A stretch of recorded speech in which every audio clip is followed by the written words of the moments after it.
In last week's video, we took a look at pundits and predictions. But pundits are only a part of a larger class of what you might call verbalists. In other words, people who use words to persuade society to adopt certain policies or ways of thinking and acting. And what is this class of people called? Intellectuals. So what would Hayek say? I'm Scott Nelson with the Austrian Economics Center and Hayek Institute in Vienna, Austria, and this week we'll be taking a look at what Hayek would say about intellectuals, with a little note at the end on socialism and utopia. So in 1949, Hayek published an article called Intellectuals and Socialism, in which he tackles this question of who the intellectuals are head-on and what it is that they do. And so I'd like to reproduce some of his arguments here in this video for you today. So who are the intellectuals? Well, Hayek starts off by saying they're not necessarily original thinkers or scholars or even experts in any particular field. He actually refers to them as second-hand dealers in ideas of any kind. They needn't even be intelligent in order to perform their role as an intermediary in spreading ideas. In fact, they're a rather large class. Hayek lists journalists, teachers, ministers, lecturers, publicists, radio commentators, writers, artists, but also professionals such as scientists and doctors.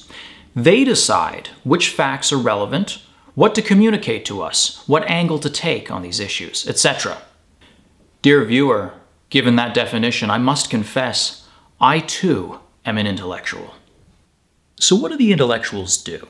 Well, for one, they judge particular issues in the light of certain general ideas. If I were to be uncharitable to them, and why not? I'm part of the group, so I think I'm allowed to do so. I would say the following. For one, they sometimes invent a new language, making it nearly impossible for normal people to understand what they're going on about. Sometimes they do so by mobilizing science and scientific terminology.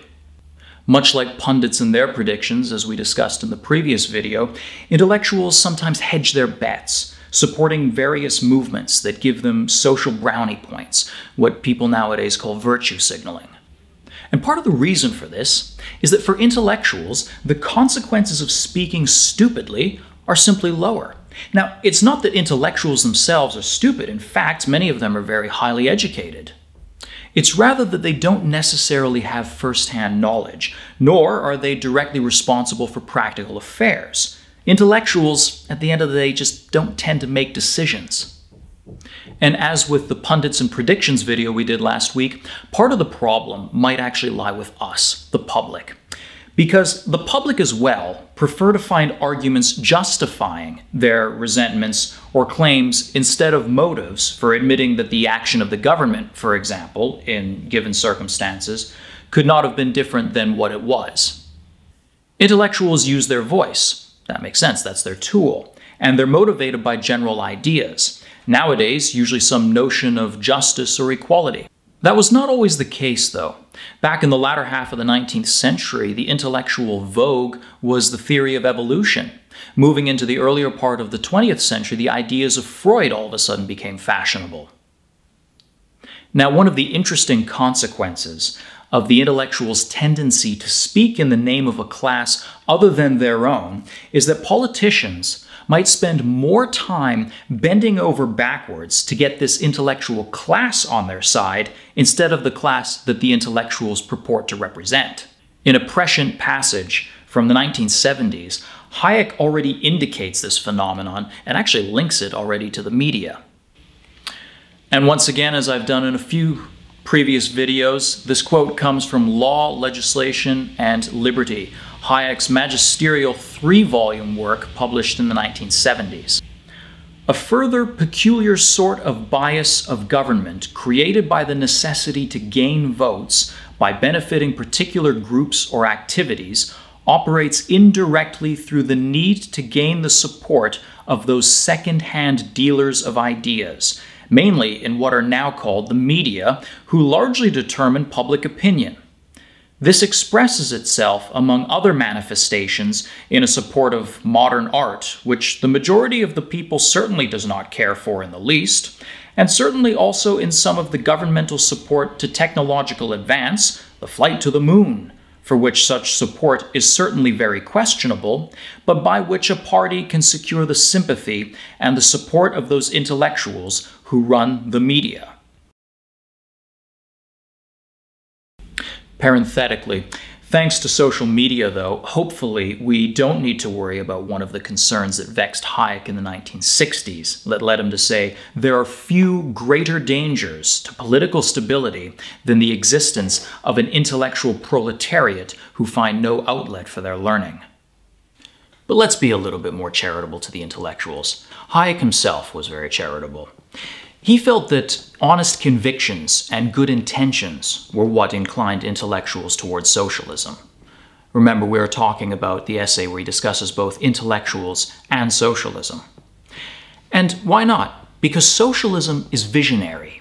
It's appealing to intellectuals since it's the entire reconstruction of society on abstract ideas. It's poetic. It's obsessed with the new and the definitive solution to the novel problems of injustice in our time. For the intellectual, ideas are judged by the readiness with which they can be fit into his general conceptions. The power of ideas, for good, or for ill for that matter, grows in proportion to their generality, their abstractness, their vagueness. And because the intellectual is not necessarily an expert, he knows little about particular issues, which means that his criterion for distinguishing good ideas from bad ideas must be that this idea is consistent with his other views and suitable for combining into a coherent picture of the world. Because the ideas are so clear, so rational on paper, there's a certain impatience with why politics, with why reality cannot catch up to our desire for justice. Take, for example, the fact that you have some people on this planet who have obscene amounts of wealth and then tons of poor people. The problem is simple. The solution is simple. But this sort of thinking affects our explanations. Because the solution is so simple, what stands in the way must be equally simple, namely the malice of the ruling class, the wealthy, etc. The fact is, socialism is just utopian. But utopia is also very poetic, and that's what makes it so appealing to the intellectuals. Now, one of the ways that you could respond to this is the way that Hayek's great contemporary, the French liberal philosopher Raymond Aron, did, which is to say that politics is written in prose and not in poetry. Interestingly, though, that's not the route that Hayek opts for. Hayek actually sticks to poetry, and he says, "We must make the building of a free society once more an intellectual adventure, a deed of courage. What we lack is a liberal utopia, a program which seems neither a mere defense of things as they are, nor a diluted kind of socialism, but a truly liberal radicalism, which does not spare the susceptibilities of the mighty, which is not too severely practical, and which does not confine itself to what appears today as politically possible. We need intellectual leaders who are willing to work for an ideal, however small may be the prospects of its early realization. They must be men who are willing to stick to principles and to fight for their full realization, however remote.